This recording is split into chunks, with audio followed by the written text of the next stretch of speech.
So everybody is back from international duty. Brian finalized some of the details on the personal end, so he's back in training. We're still assessing Edward Atuesta. Suffered an ankle sprain in the last game, and we're trying to size up his availability. But the group as a whole came out of the last game feeling good about, especially the way we saw the game out. The mentality at the end of the game was quite good, and as always, we just got to keep pushing things forward. All right, great. Let's start with Katya. Go ahead. Hi, Bob. I want to ask you about Brian and your expectations after the way he participated with the national team and kind of picking up where he left off with the team. Yes, we were all pleased that Brian left on a good note, scored one great goal and another goal against the Galaxy.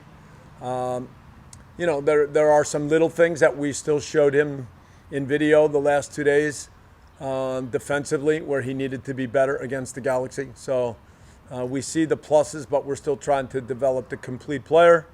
I thought overall his performances with Uruguay were also going in a good direction, so we're going to keep trying to build on that.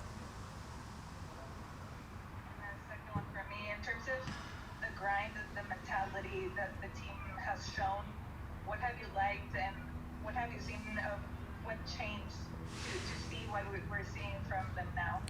Yeah, nothing has changed. The questions are always with this idea that if you lose, then everything's wrong, and if you win, everything's good. And that's never the way it works.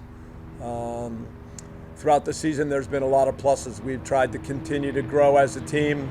There have been moments where we've played well, but still hurt ourselves with a mistake. There's been moments where our ability, as an example, to defend a cross late just wasn't good enough. So you work on those things, but now making sure that in all moments of the game our concentration is good.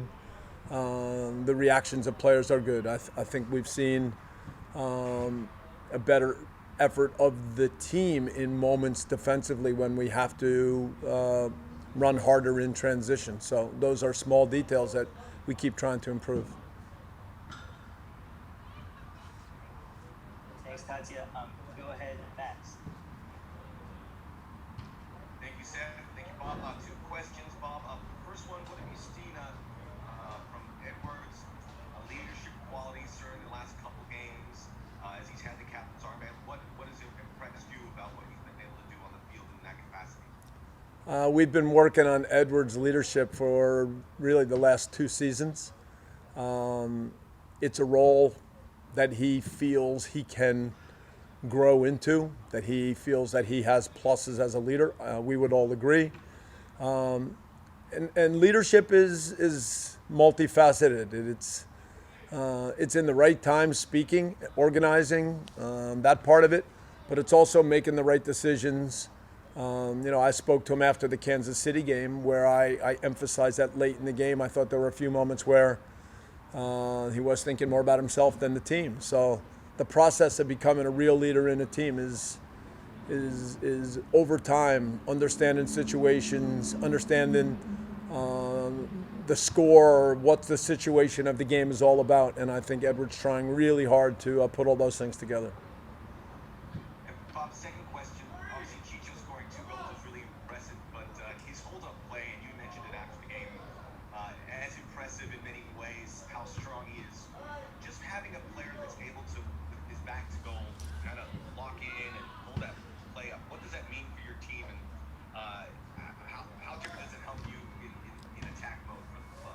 Yeah, I mean, this expression back to goal is one that we don't use around here too often because you want strikers that actually face the goal and score goals. But we all understand that there are moments in a game when a team is pressing and you have to play forward and be a little bit more vertical, that having a striker that can find ways to position himself, receive the ball, either bring others into the game or get away from the defender, that those things are important. And I think Chicho's shown that he has those qualities. Thank you, Josh Gross.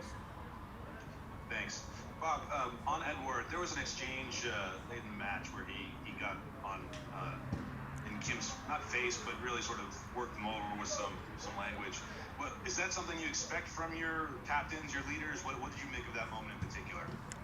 I think as a team we have to hold each other accountable more. That was a moment where Chicho had the ball, Moon made a run, it was late. You can discuss whether it's the right time to run forward. We're all right with that. Chicho, in moments where he has advantages, when he has the ball with the ball at his feet, that's an area he has to be better. He's had opportunities in the last couple of games to get the timing right and slip a better pass. In this case, he chose to go to Sifu. And had Sifu scored a goal, everybody would have said, great play. Sifu's back heel was very predictable, and the ball turned over. And in that moment, everybody needs to react to defend. And that isn't just Moon. That's Sifu, that's Cheeky was pushed up at that point. So the idea that at that point in the game, when a ball turns over and a play doesn't go the way you want, that everybody's committed to react fast and run. I mentioned that earlier, defensively in transition. And that's something that the best teams are committed to do. And so we continue to try to raise the bar. And leadership is not just a captain's armband, it's everybody holding each other accountable. Then in these moments, everybody's got to react as a team and make sure that the situation doesn't turn into a chance for the other team. Okay, and just a couple more from me. How do you assess Fall and Bryce Duke, their performance in the last match? For Fall with the ball, it was not a good match for him, but he's still a good presence as a young player. He's got a great way on the field, personality, and so even on a night where with the ball it wasn't his best, he still made sure that down the stretch of the game he was an important part of helping us defend a 3-2 lead. Bryce, I think, had some very good moments going forward. Got the ball in transition very early in the game, 15 seconds, and played quickly towards Danny Musovski, and then that led to a good movement of our attackers and Chicho picking up the loose ball and scoring. And then Bryce was disappointed with himself that the giveaway off of it was a corner for us. There was some misunderstanding between Bryce and Cheeky when the ball came loose. We ended up going all the way back to Tomas. He played a long ball. We lost 2 headers, and it came to Bryce. And in that moment, it looked like we had control, and Bryce gave a careless pass. And obviously, it quickly went in transition to Julio. So Bryce was unhappy with himself. That's a poor play. But there were other parts to that play as a team that we should have done better. I think Bryce is growing week by week. Certainly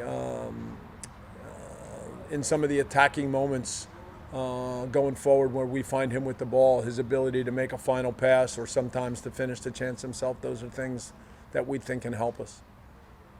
And lastly from here, there's 33 points left through the regular season.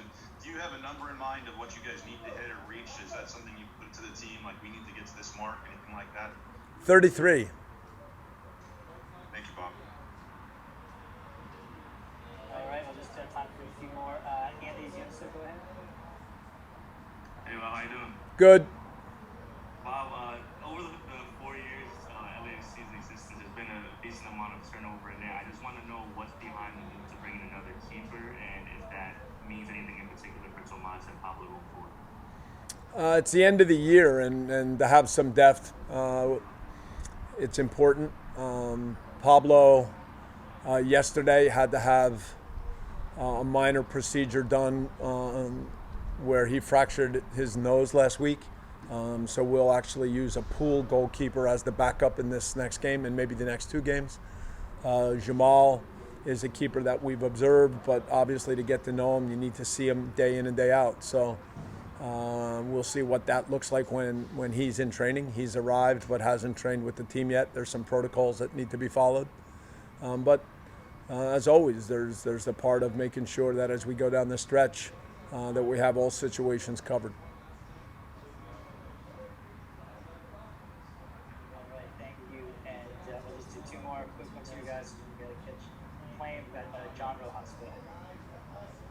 AXTvLAFC. Bob, thanks for the time. With Austin, it's a team that watching from outside, it looks like they play good games, but they don't get too much of a results lately. Is that something that affect the guys, that you guys are going to approach the game, being on the road, and then having Portland so close? No, we're concentrated fully on Austin. As you said, they've played good football throughout the year. They're a team that I think everybody respects for the way they go about things. And yes, they've had some days as a new team where even though they've played quite well, they haven't come away with results. But we certainly know from the game that we played there earlier in the year. They have a great crowd. The atmosphere is fantastic, and we expect a good football match and a really good test. All right, last question, Ross Fisher. Go ahead, Bob. Hey Bob, Ross Fisher with the Striker Texas here. We cover all things soccer in Texas. I spoke with Frank Korpas last week, as well as Josh Wolf just a few minutes ago. Obviously, a couple of your former players on those MLS Cup winning, on that MLS Cup winning Chicago Fire team. Just wanted to know, what was Wolf like back then as a player? And then with so many of your former players from that MLS Cup winning side becoming head coaches, your current assistant, Ante Rozoff, played with you on the Fire, and now with Jesse March coaching at the highest level now. How do you think you influence them, and do you take any sort of credit, maybe for being a godfather of sorts for young American coaches? I'm proud of all those guys. I don't take any credit. I think that we created good environments. In Chicago, we had a really good mix of veterans and young guys. We had players that loved football, and I think we had an environment where the passion for the game, the competitive nature of all those guys was there every day. There's some really good stories about trainings that got physical and competitive, but to a man, whenever we get together, I think all of us appreciate that it was a good football environment. And for me, I just have tried wherever I've been, whether it's club teams, whether it was coaching in college or any team since, to try to create an environment where players are challenged every day, where the game comes first. Josh was a young player. I knew him a little bit before he arrived, but you could see quickly his talent, his ability to threaten the defense, get behind, score goals. So he was a good young player. We had, when I say we had good young players, in those days, we had Josh, and later we had DeMarcus Beasley, Carlos Bocanegra, Dima Kovalenko, Chris Armas, C.J. Brown, Jesse Marsh, Ante. I mean, at a time when the league was new, some of those guys weren't in their teens anymore, but they were still, in effect, young players. And to have an environment where you challenge young guys and where hopefully you help them, and then it's nice when they've all taken their experiences as players and thought about them and decided that some of that is going to lead to coaching. So I'm always excited when I see any of those guys continue to be involved in the game.